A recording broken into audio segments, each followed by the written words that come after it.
Federación Patronal y Triunfo Seguros. JJ Rolón 537. Teléfono 421-649. Hotel Taragüí. Pleno centro de Goya. Precios y atención que el público exige. Cocheras. Colón Casi Ángel Soto. Todas estas empresas apoyan a la cultura y son auspiciantes de alta literatura.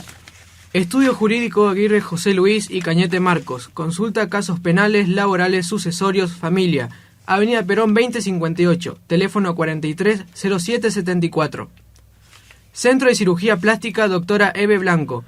Rejuvenecimiento íntimo, tratamiento de la incontinencia urinaria, implante capilar, rejuvenecimiento facial, cirugía estética de lipoaspiración. Tucumán 1464, teléfono 0379 44 34 946, Ciudad de Corrientes. Muy buenos días. Aquí estamos para hacer nuestro programa número 5 de alta literatura por esta emisora Radio Power de la ciudad de Goya, Corrientes, en la República Argentina. Y hoy vamos a hablar de, quizás, por así decirlo, del as de espada en el ámbito de la literatura argentina o hispanoamericana. Julio Cortázar es el personaje que nos atrae hoy y que vamos a sentar aquí en la silla que está vacía para que ustedes y nosotros le hagamos pregunta y revivamos, traigamos aquí toda su vida y su obra, especialmente aquellos aspectos que ustedes todavía no conocen o quizás por ahí lo tienen un poco olvidado. Julio Cortázar es quizás el escritor, no vamos a hablar si el mejor, el peor, pero sí el más popular de la República Argentina. Cuando uno googlea el nombre de Julio Cortázar, automáticamente se da cuenta que los rastreos que se hacen de este escritor duplican o triplican al resto, inclusive a otros como Borges, por ejemplo. Cuando a un argentino que conoce poco o mucho de literatura le preguntamos ¿qué escritor te llama la atención? Ni vamos a preguntar si lo lee o no lo leyó o no lo leyó. ¿Qué escritor te llama la atención de Argentina? Inmediatamente aparece el nombre de Julio Cortázar. De este hombre vamos a hablar hoy aquí en nuestro programa. Buenos días, Viviana. Buenos días, Ramón. Sí, hemos tomado un escritor totalmente complejo en cuanto a todo lo que tiene que ver con su escritura. Sabemos que ha estado mucho tiempo en Argentina. Buenos Aires fue uno de sus lugares muy querido, amaba mucho Buenos Aires, tenía su lugar privilegiado donde se tomaba sus cafés y así también tenía, por supuesto, en su entorno amigos muy con la misma intencionalidad que tenía ya de la renovación, el cambio, y esta revolución literaria es fundamental en Julio Cortázar porque viene a ser, como él lo llama, ¿no?, este movimiento literario, la crítica literaria, el boom literario, donde hace un giro total hacia la escritura, hace que el lector ya no sea un lector paciente, donde tenga una introducción, un desarrollo, un final, sino lo moviliza. Un lector que tiene que volver hacia atrás. Le da un poco de trabajo, por decirlo, ¿no? Tiene que releer, tiene que armar, tiene que...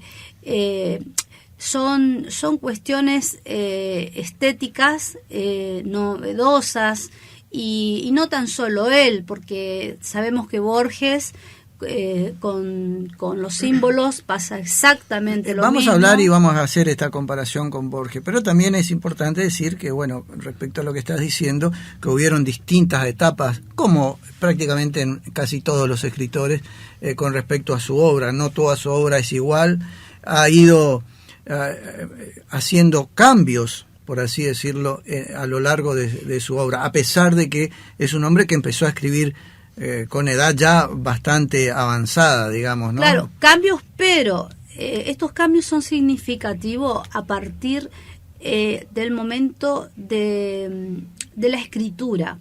La escritura, si nosotros la vemos desde la Edad Media, nosotros los que leemos académicamente sabemos que hay una evolución, un cambio, un movimiento, una transformación, un momento histórico, distintos autores, pero estos hombres marcaron una diferencia muy grande en el sentido que a la gente hoy, hasta hoy por ejemplo, dice Julio Cortázar, Rayuela, ¿cómo lo leo? O el libro de Manuel, y son todas obras literarias que no son simples leerlas.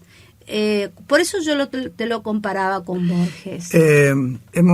Estamos hablando de cambios en su escritura y todavía no lo hemos presentado. Enseguida vamos a entrar a hablar de sus comienzos y cómo empieza su obra. Pero vamos a que Diego nos dé los medios de comunicación que tenemos, porque estamos en Internet, estamos en el teléfono, estamos en el celular, como exige, ¿no? El mundo moderno de hoy. Muy buenos días a toda la audiencia. Recordamos los números de teléfono para que los que se quieran comunicar. 03-777-41-38-77 es el celular, y el número de fijo, si se quieren comunicar a través de llamadas, pueden hacerlo a través del número 03-777-43-2520. Repetimos el celular, sí. Es 03-777-41-38-77.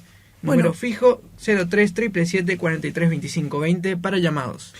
Como nosotros siempre decimos que hablamos de su vida y obra, queremos empezar hablando un poco de su vida, ¿no? Cortázar es un hombre que, bueno, por supuesto, argentino. Uno inmediatamente, como tantos otros que nacieron o no nacieron en Argentina, lo llamamos argentino. Cortázar nació en Bruselas en el año 1914, no por una casualidad así, sino porque su padre trabajaba en la embajada y justamente se desata la Primera Guerra Mundial, lo cual hace de que se tenga que prolongar la estadía durante más tiempo y no pueda regresar, y es el momento en que nace Julio Cortázar ahí en Bruselas, lugar donde va a estar hasta aproximadamente los 4 años de edad, y de ahí en más se va a trasladar aquí a la Argentina, a los suburbios del partido de Banfield, donde él va a estudia magisterio, estudia letras y es es maestro rural durante varios años. La vida que sucede aquí en Banfield durante su niñez, durante los primeros años, e inclusive durante los primeros escritos de Julio Cortázar, cuando él tenía aproximadamente 7, 8, 9, 10 años, esa parte vamos a tratar de tener una comunicación telefónica ahora con una persona que hizo un estudio y que estuvo en Banfield, estuvo en su casa, hizo un estudio, una investigación, y vamos a tener ese encuentro hoy aquí en nuestro programa. También vamos a mencionar la preocupación que tenía ya Cortázar en cuanto a la dimensión humana y también con lo que tiene que ver con la conciencia política, que esto van a determinar en todos estos años, entre los años 60 y 70, donde prolifera la literatura latinoamericana. Esto hace que la literatura y la política se vinculan, y por supuesto el resultado de estos condimentos es el boom literario que él tanto menciona. La producción de él no acusa a giros espectaculares, sino más bien a cambios estilísticos, a la renovación. No llegaron al espectáculo, ¿sí?, sino a la imaginación y a la creación del del escritor. El escritor dice en una de sus entrevistas, le habían preguntado, ¿no? ¿Qué eran los cronopios? Preguntas que se hacen hasta el día de hoy en el nivel secundario. Y entonces yo le preguntaría también entonces a Borges, que le diría qué son los espejos. Entonces estas preguntas retóricas que hago hacen que respondan de tal manera que son giros. Ellos inventan, se especializan en giros de escrituras estilísticas diferentes. Recién hablábamos del comienzo de Cortázar. Lo que van a escuchar es una parte es la última entrevista que se le hace a Cortázar antes de su muerte. Él muere en 1984. Esta entrevista fue en 1983, a escasos 5 meses de su muerte. Él explicaba cómo empezó Julio Cortázar y cuándo comenzó a escribir. Cuando mi madre empezó a coleccionar poemas y pequeños relatos y pequeños textos que yo iba escribiendo en cuadernos y en papeles sueltos. Nunca he tenido la posibilidad de releerlos, cosa que me hubiera gustado mucho, para ver cómo se puede escribir a los 7, a los 9 años, porque mi madre guardó todo eso celosamente por miedo de que actualmente, si yo los descubriera, los quemara, lo cual también es muy probable. Pero la verdad es que la escritura es una actividad muy, muy temprana en mí. Durante los años de escuela primaria, yo me enamoraba con frecuencia de mis compañeras a los 9 o 10 años y les escribía, por ejemplo, sonetos muy, muy románticos. Y para los cumpleaños de los distintos miembros de mi familia siempre había algún texto hecho por mí. Es decir, que era un pequeño monstruo literario a una edad muy, muy temprana. Bueno, habla ahí Cortázar de las primeras cosas que escribía y los sonetos que escribía. Yo le voy a pedir a nuestro operador si nos puede poner el punto número 7. El número 7, vamos a escuchar, porque el número 7 es justamente, está dentro de las poesías, es uno de los trabajos que él recién hablaba, que él escribía cuando era todavía muy joven. Lo escuchamos. Yo no sé, mira, es terrible como llueve. Llueve todo el tiempo, afuera tupido y gris. Aquí contra el balcón con goterones cuajados y duros que hacen plaf y se aplastan como bofetadas uno detrás de otro. ¡Qué hastío! Ahora aparece una gotita en lo alto del marco de la ventana. Se queda temblequeando contra el cielo que la triza en 1000 brillos apagados. Va creciendo y se tambalea, ya va a caer y no se cae, todavía no se cae. Está prendida con todas las uñas, no quiere caerse, y se la ve que se agarra con los dientes mientras le crece la barriga. Ya es una gotaza que cuelga majestuosa y de pronto supa y va, plaf, deshecha, nada, una viscosidad en el mármol. Pero las hay que se suicidan y se entregan enseguida, brotan en el marco y ahí mismo se tiran. Me parece ver la vibración del salto, sus piernitas desprendiéndose y el grito que las emborracha en esa nada del caer y aniquilarse. Tristes gotas, redondas, inocentes gotas. Adiós, gotas, adiós. Bueno, no era lo que estábamos pensando poner, pero ya que aparece el aplastamiento de la gota de agua, es un cuento, ¿no? Es un cuento. Es un relato. En realidad, Cortázar lo que tenía de impronta es la visión, escribir sobre lo que veía, sobre la realidad cotidiana. Sí. Y esa realidad cotidiana lo hacía en forma como un juego recurrente e ingenioso.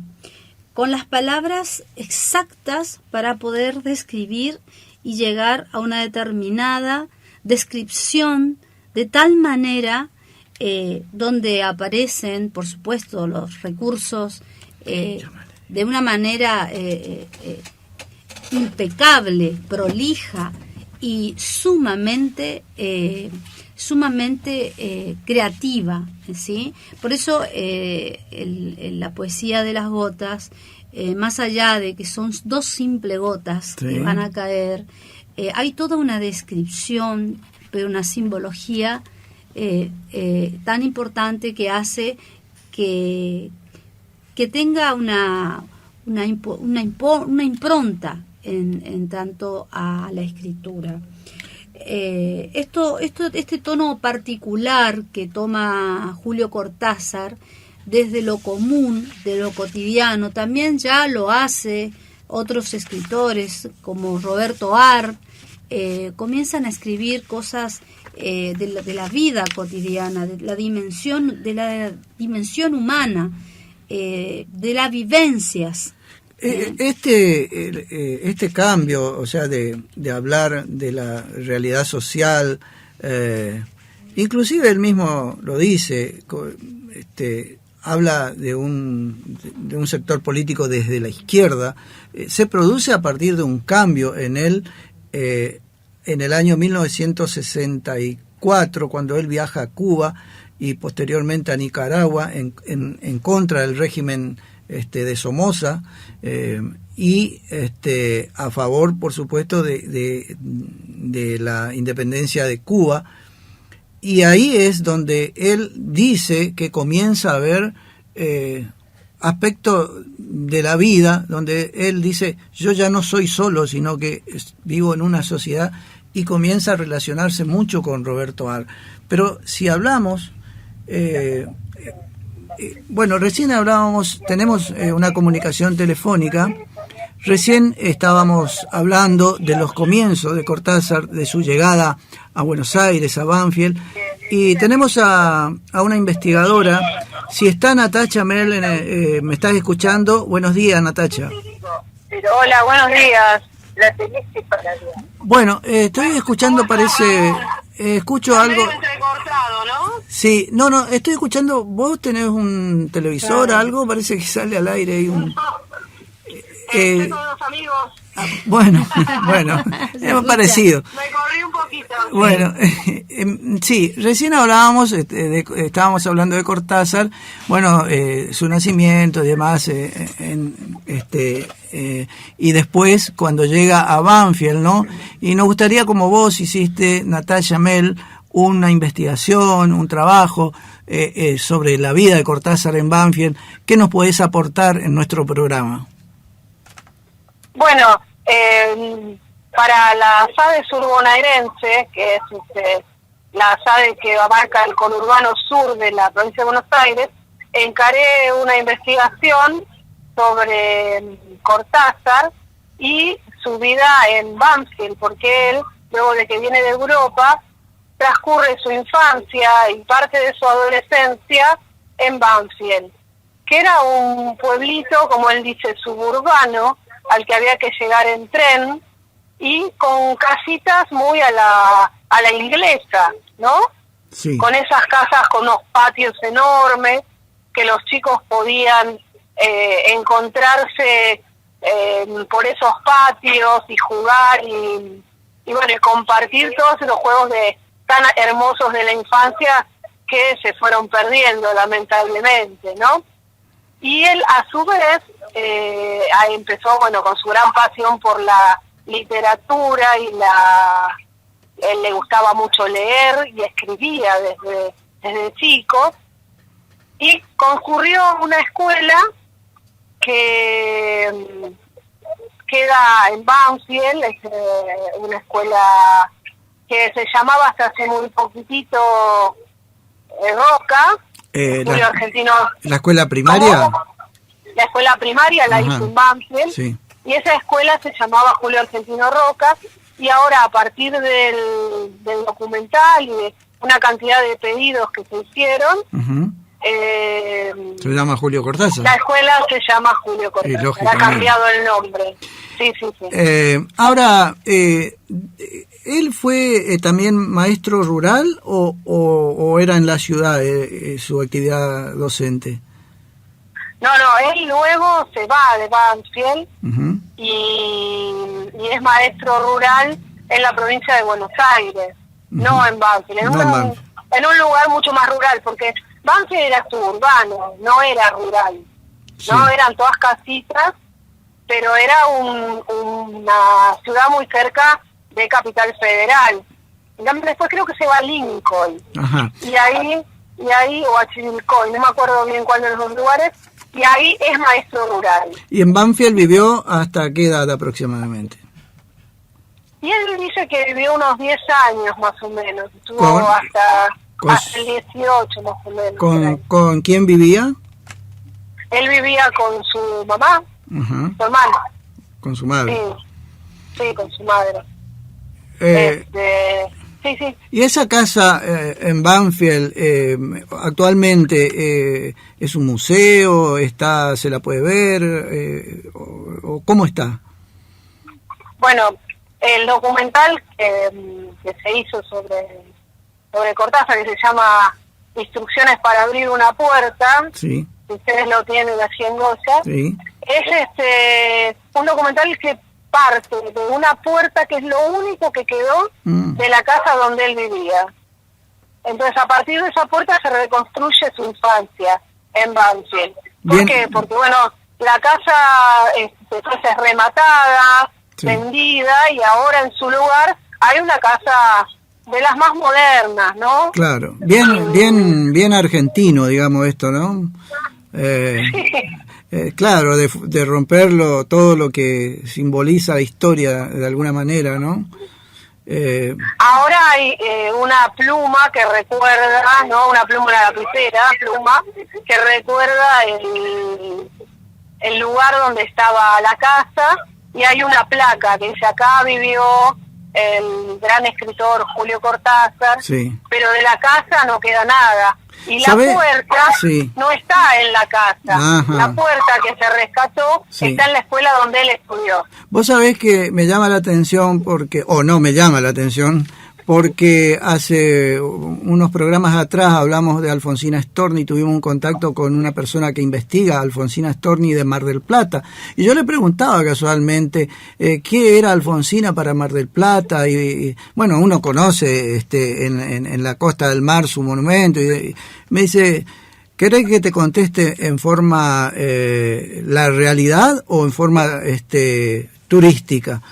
La realidad es que realmente no se le da artículo, es como que no existiera, ¿no? Y realmente es destruir la casa de Cortázar y demás también llama un poco la atención, ¿no? Vos sabés que, hablando de Alfonsina, yo estuve hace muy poquitito en Mar del Plata buscando el hotel desde el que ella Sale. partió, digamos, para suicidarse. Sí. Y vos sabés que está,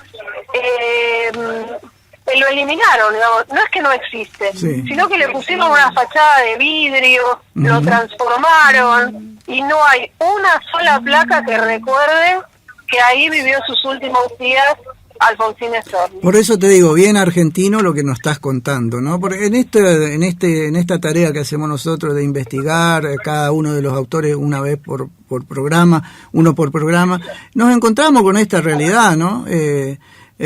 Acá en Goya, por ejemplo, vos sabés que también vivió una de las mujeres,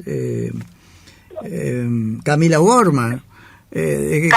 Camila O'Gorman, bueno, no existe, o sea, no existe nada de Camila O'Gorman, una casa moderna, nueva, ¿no? Solo existe, el aire. Bueno, pasa esas cosas, por eso decía bien argentino, ¿no? Bueno, Natacha, no sé si querés aportarnos algo más, yo te agradezco mucho y quiero mandarle un saludo también a tu madre, que es una gran escritora y artista. Bueno, muchas gracias, y podríamos aprovechar para decir eso, de que si alguien sabe o recuerda de algún lugar que debería ser rescatado como patrimonio histórico y cultural, deberíamos ver de qué manera se llega a un consejo deliberante o a algún poder político para que eso sea recordado, y a su vez cómo hacer, eso habría que pensarlo, cómo hacer que en las escuelas se trabajen estos temas que tienen tanto que ver con la construcción de lo argentino, ¿no? Y con la construcción de la historia local de cada lugar. Gracias, Natacha. Un abrazo. Bueno, gracias por llamarme. Un beso grande para ustedes. Lo recuerdo con mucho cariño. Nosotros también. Adiós. Bueno, hasta luego.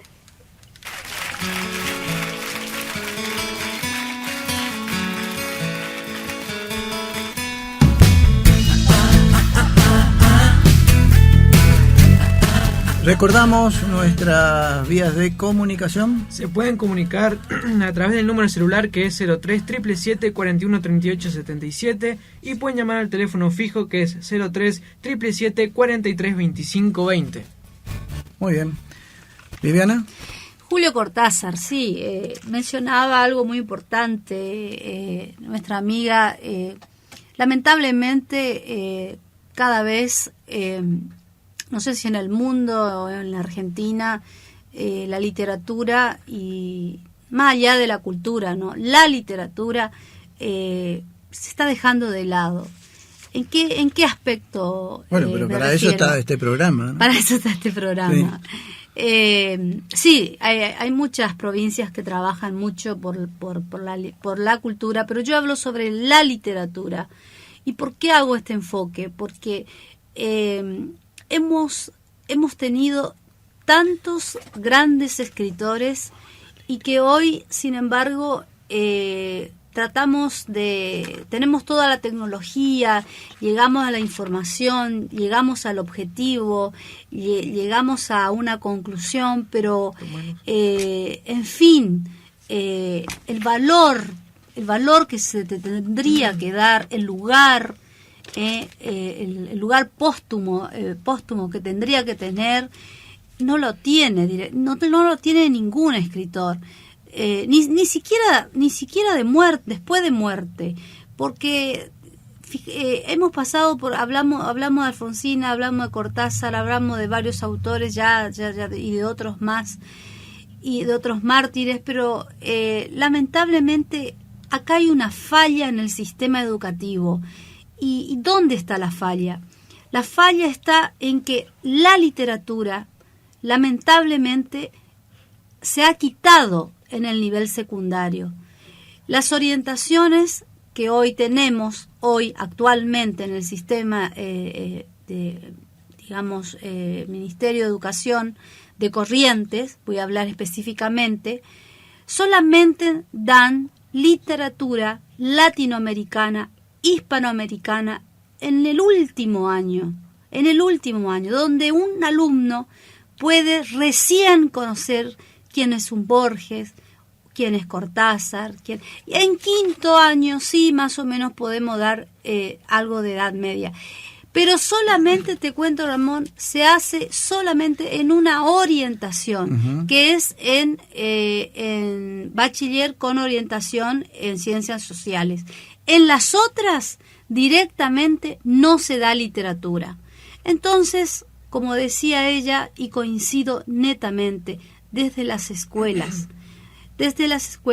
nuestros hijos, nuestros descendientes cada vez van a desconocer, y más aún si no hay casas, si no hay nada hecho desde lo político o de donde sea, menos van a conocer. Yo tengo mi opinión, que siempre la doy con respecto a este tema, y yo no soy docente de literatura, ni tampoco me creo un autodidacta. Yo soy simplemente un aficionado que le gusta la literatura, me gusta investigar, me gusta leer, por eso estamos acá, por eso este programa.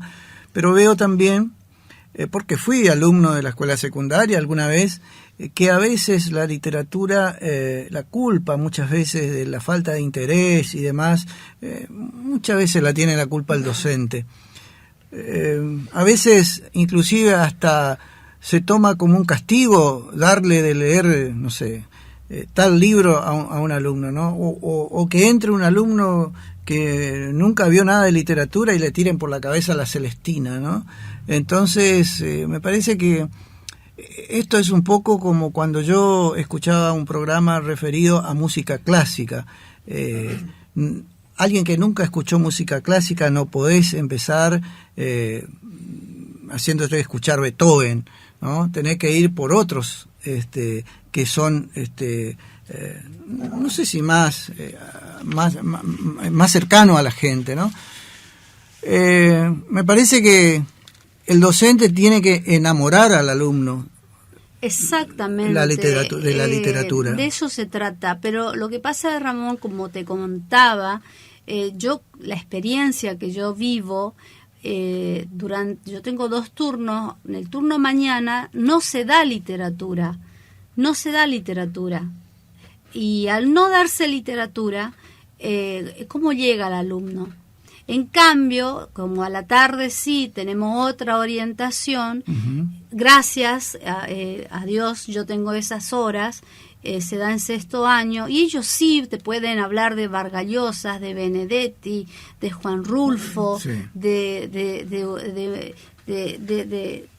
Mis alumnos te hablan de Shakespeare. Me hablan de Shakespeare. Y entonces, ¿qué está fallando? O sea, nosotros acá estamos haciendo quizás un aporte, como decías, un pequeño aporte, pero yo creo que desde el sistema tendríamos que empezar a cambiar. Yo sé que vinieron las escuelas técnicas, que vino el boom de la informática, que está muy bien, que ayuda mucho, pero se ha dejado de leer. Yo le quiero preguntar al que nos está escuchando, ¿qué libro está leyendo usted? ¿O qué leyó?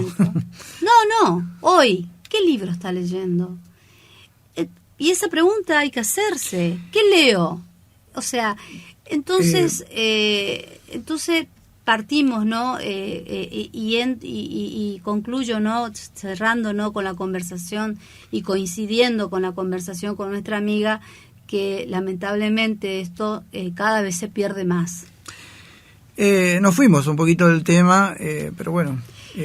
Volvamos a Cortázar, a un punto principal. Yo creo que el punto principal es decir que Cortázar es uno de los grandes del boom latinoamericano, juntos con Vargas Llosa, con el mismo Borges, y yo quiero que escuchen un poquito lo que decía Cortázar cuando el periodista, en esta nota que le hace muy poquitos meses, días antes de morir, con respecto a qué se consideraba él.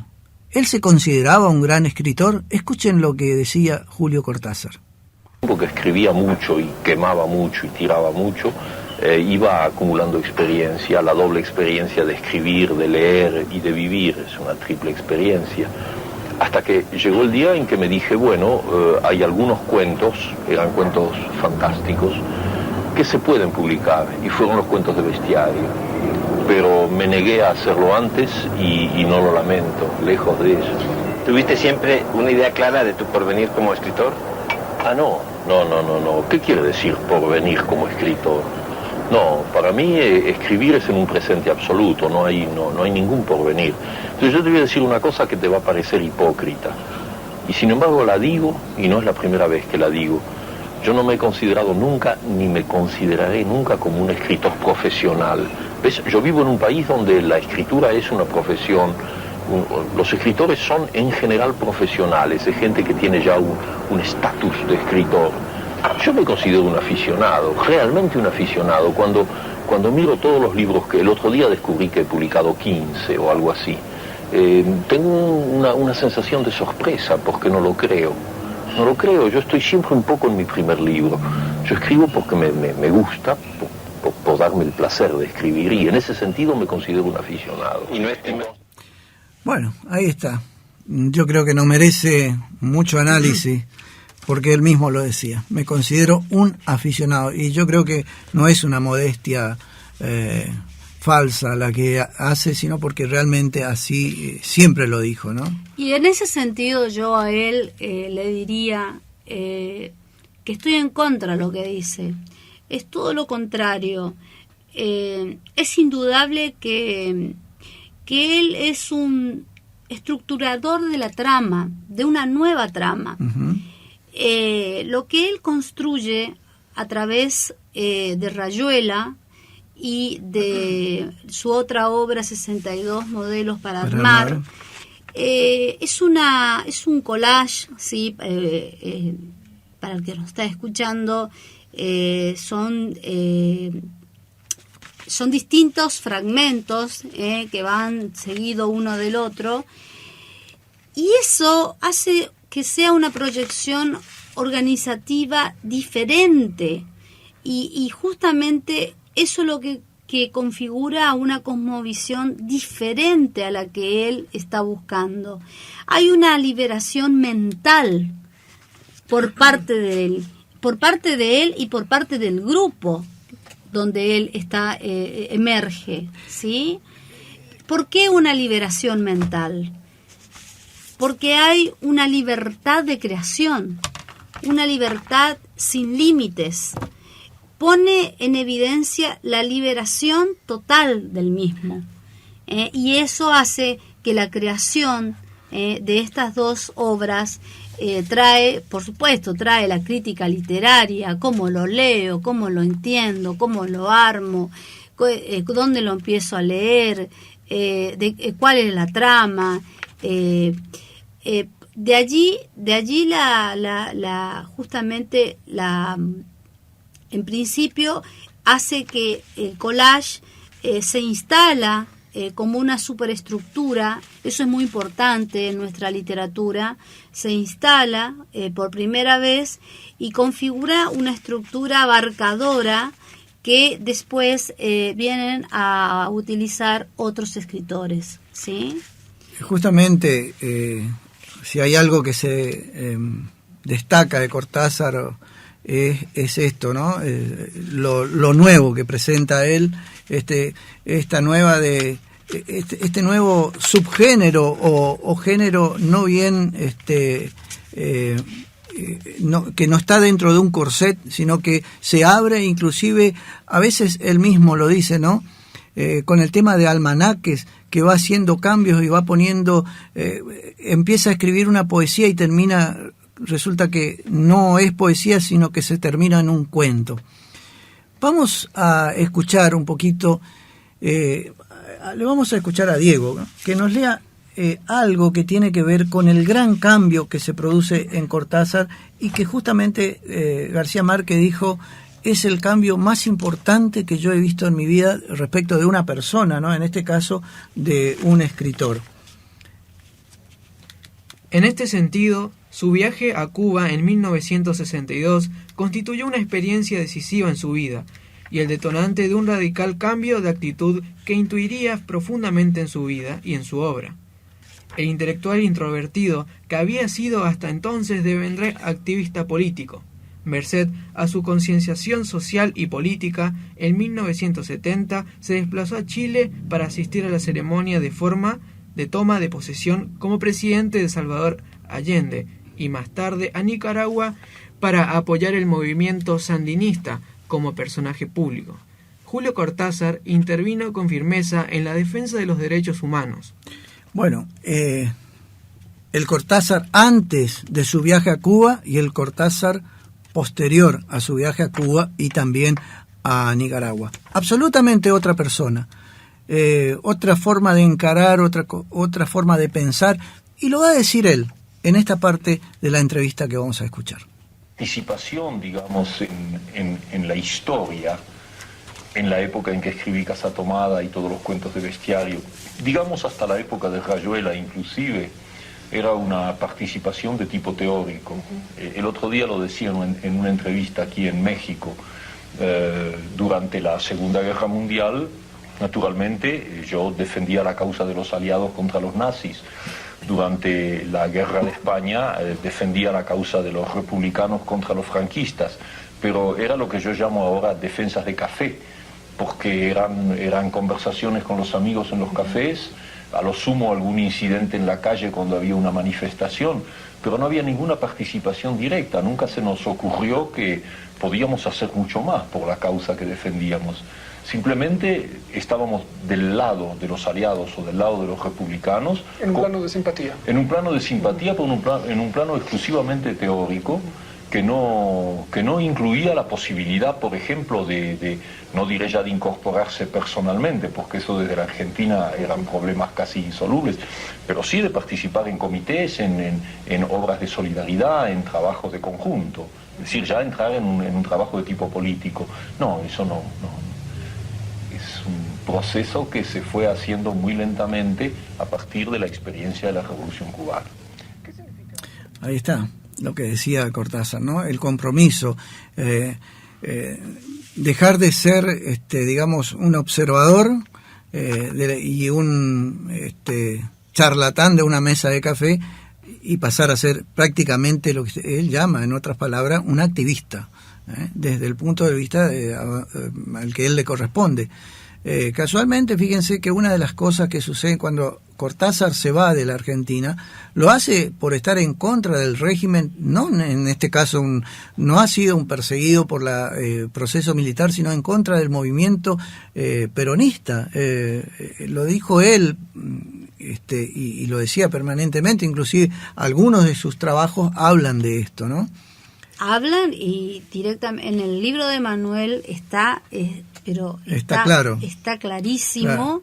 Que es el último que escribe, ¿no? Claro, sí. Creo que es uno de los últimos. Sí, uno de los últimos más importantes, donde justamente hay un anclaje junto con porque el personaje Molinari aparece también en Rayuela, aparece en el libro de Manuel, sí. y en instaura justamente esta cosmovisión histórica, política y literaria, donde él manifiesta en este sentido lo que hemos escuchado.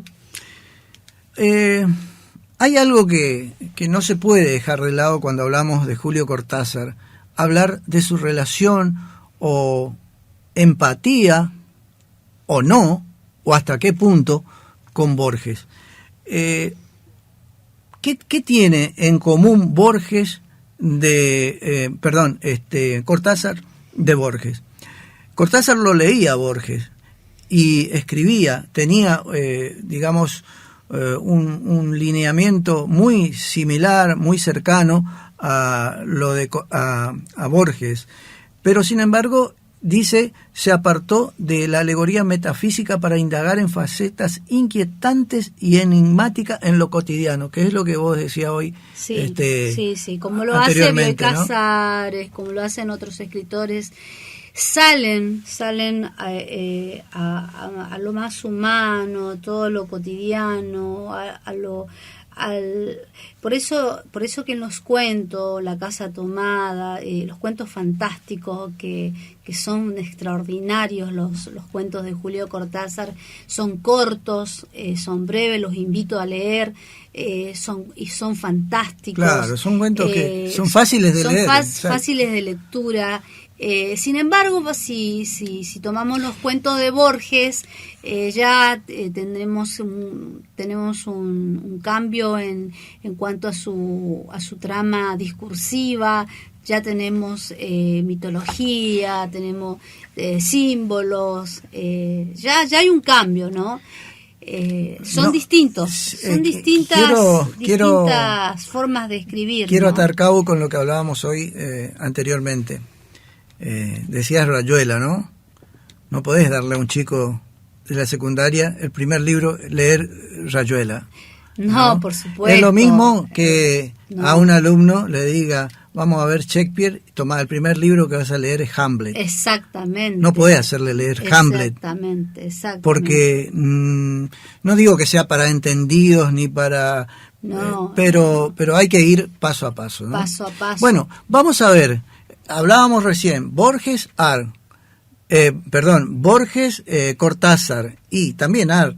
A ver, ¿qué dice Julio Cortázar respecto a esto? y eran unos libros muy baratos, costaban 50 centavos de la época, realmente el precio de 2 paquetes de cigarrillos. Y aunque también se los encontraba en librerías, se vendían en los kioscos de periódicos. Es decir, la editorial Claridad era una editorial de izquierda, claro, con características un poco anarquistas, además, dirigida por Antonio Zamora, que hacía un trabajo bastante importante en ese plano. Y entonces nosotros, los muchachos que estábamos terminando los estudios secundarios, y naturalmente no teníamos un centavo, teníamos los centavos como para poder comprar en los kioscos esos libros baratos. Entonces fue el momento en que descubrimos al mismo tiempo a Roberto Arlt, a Nicolás Olivari, a Elías Castelnuovo, a Álvaro Yunque, es decir, todo ese grupo de libertarios, anarquistas, gente con una visión política un poco confusa, pero resueltamente en contra del sistema oligárquico ya bien manifiesto en la Argentina en esa época. Ahora, de todos ellos, apenas yo empecé a leerlos, la figura de Arlt se me dio como la más importante. Empecé a leer los cuentos y después las 2 novelas, Los 7 locos y Los lanzallamas, y fue una gran sacudida interior, una gran revelación, porque de manera casi simbólica sucedió que, como en ese momento estábamos todos ya bajo el hechizo de Jorge Luis Borges, o sea, que simultáneamente nos pusimos a leer a Borges, que representaba la línea de una literatura en su rarificación más genial y más alta, y al mismo tiempo leíamos a Roberto Arlt, que es la sumersión en lo más profundo de la ciudad, es decir, los dos lados de la medalla argentina de esa época, para decirlo así.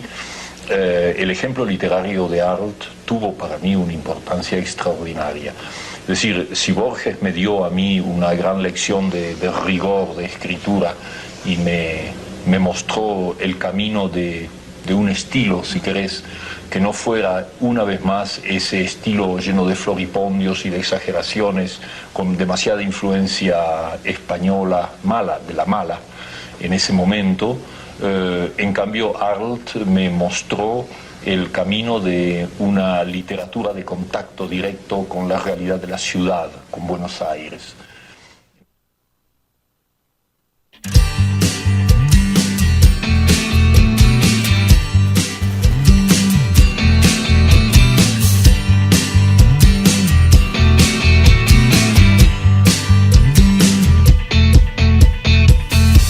A menudo despierto y no encuentro el sentido, aunque siempre me siento tan feliz de estar vivo. Bueno, reiteramos el teléfono 03 41 38 77. Pueden llamar para salir al aire al teléfono 03 43 25 20. 43 25 20. Bueno, ¿algún aporte, Viviana, a lo que escuchábamos recién? Sí, no, interesante, ¿no? La activación, ¿no? A partir de Rayuela y de este tipo de escritura, es una forma de celebrar al lector y movilizar y consiste justamente en estimular al lector para que arme su propio puzzle, o sea, su propio modelo, en total libertad, siguiendo justamente una de las múltiples trayectorias implícitas que tiene cada pieza para poder leerla, desde el comienzo, desde el final, desde el medio, desde donde quieras. De allí, ¿no? Justamente muchos se alejan de ambos autores, estoy hablando, sí, tanto de Borges y de Cortázar. Pero justamente hay que conocer la técnica, hay que conocer su estilo, hay que conocer su trama y hay que conocer que no solo escribieron eso. Sí. Por eso yo decía, Julio Cortázar tiene cuentos maravillosos, Borges tiene maravillosos versos, prosas y también cuentos. Recién decías, hay que conocer su técnica. La técnica está muy cercana a lo que se llaman los cánones literarios. A ver, cuando uno habla o analiza a un escritor, sobre todo los escritores hoy modernos, ultra vanguardistas, a veces alejados de los cánones literarios, es importante hablar qué pasa con Cortázar y los cánones literarios. Las sucesivas recopilaciones de relatos de Cortázar conservarían esa especie de perfección estructural casi clasicista. Dentro de los cánones del género, el resto de su producción, novelas extraordinariamente rupturistas y textos misceláneos, se aleja hasta el punto de las convenciones genéricas, que es difícilmente clasificable. De hecho, buena parte de la crítica aprecia más su faceta de cuentista impecable que la de prosista subversivo. A ver, analizamos lo que acaba de decir Diego.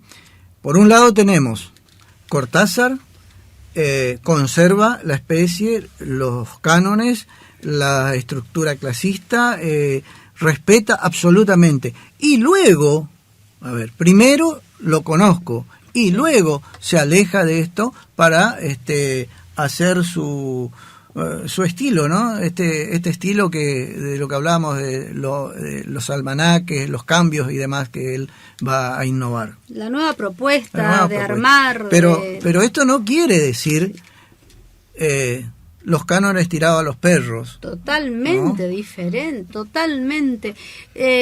Nosotros con el encuentro que hemos hecho hasta el año pasado, hemos tenido escritores sin uso de signos de puntuación, sin el uso de la mayúscula, sin métrica, sin rima, sin ningún uso de recurso. Sin embargo, se lo consideran libros literarios y están dentro de la gama de la literatura y bueno, forman parte quizás de una renovación que no se reúnen, pero que aisladamente lo están haciendo y van rompiendo y van cambiando la escritura. Otro de los grandes influentes en Cortázar fue Allan Poe. ¿Por qué? Por lo que decíamos recién de lo fantástico, y Poe tiene mucho que ver con esto en sus cuentos. Ahí en Bestiario, por ejemplo, es uno de los que quizás más se nota esto. Y a ver, ¿cómo reconoce Cortázar de la influencia de Poe y otros en su trabajo? ¿Por qué un sentimiento de lo fantástico está presente en la obra de escritores rioplatenses, como es el caso de Horacio Quiroga, como es el caso de Borges, como es el caso de Felisberto Hernández y como es también mi caso? Hasta hoy no hay una respuesta satisfactoria.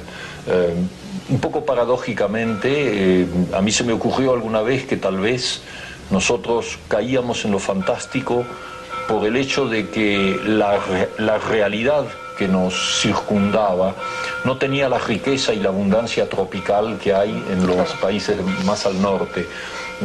Es más pobre el Uruguay y la Argentina en su contexto circundante. Hay también, y esa sería otra posible aproximación a una respuesta, hay también las influencias de tipo literario. En mi caso, la más palpable, la más evidente y la más querida por mí es la de Edgar Allan Poe.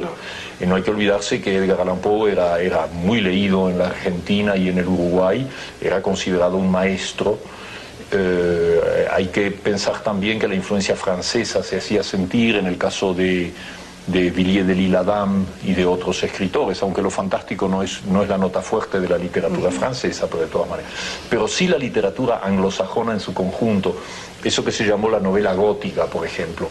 Bueno, toda esa tradición de Maturin, de la señora Radcliffe, de todos los escritores del gótico inglés, esas eran lecturas predilectas de Bioy Casares y de Borges, que con alguna frecuencia hacen referencias o citas.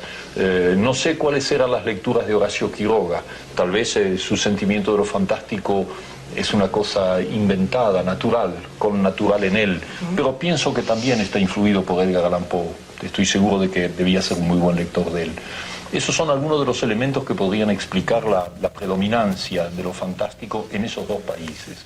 Muy bien, muy claro. Muy claro, muy... Qué suerte haberlo estudiado o analizado anteriormente a Quiroga, ¿no? Sí, porque fue sabemos totalmente influenciado. Esto que dice Cortázar, seguramente no.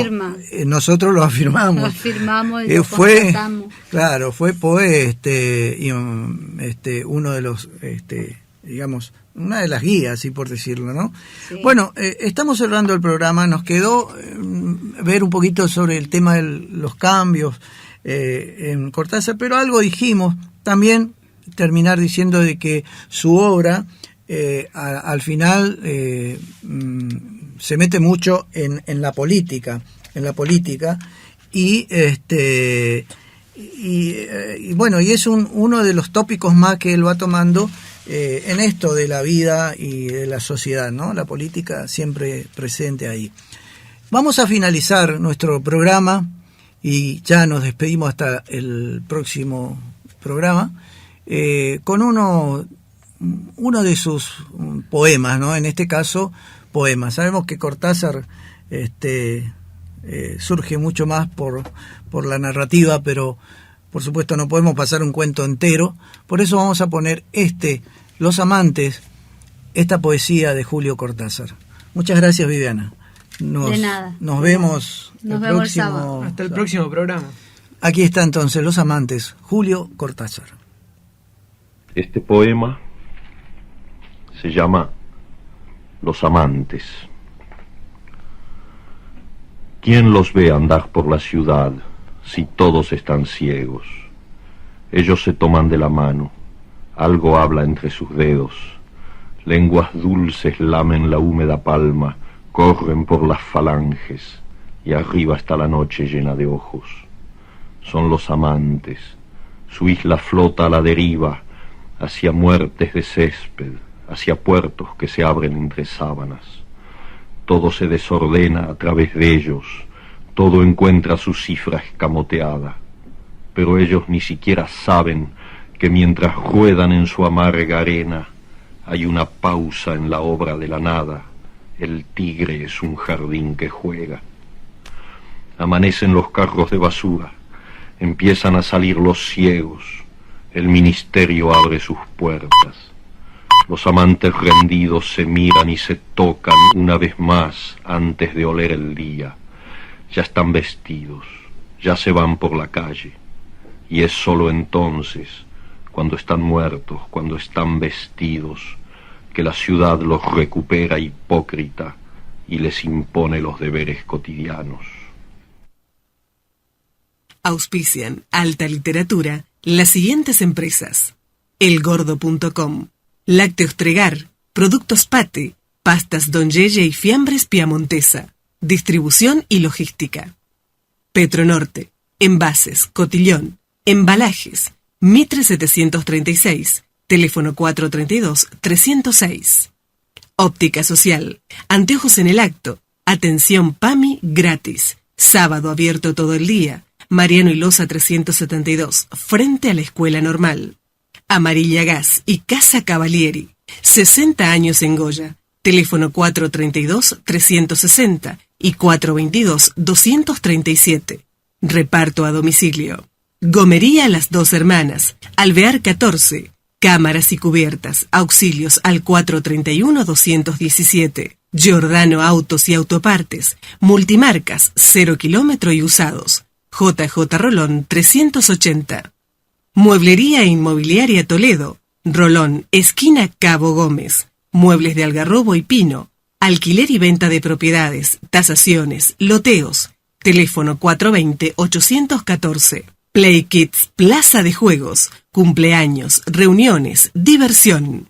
Alvear y 9 de julio. Celular 1559-6376. Cris Peluquería, el verdadero cambio de tu rostro. JJ Rolón 342. Celular 1520-3670.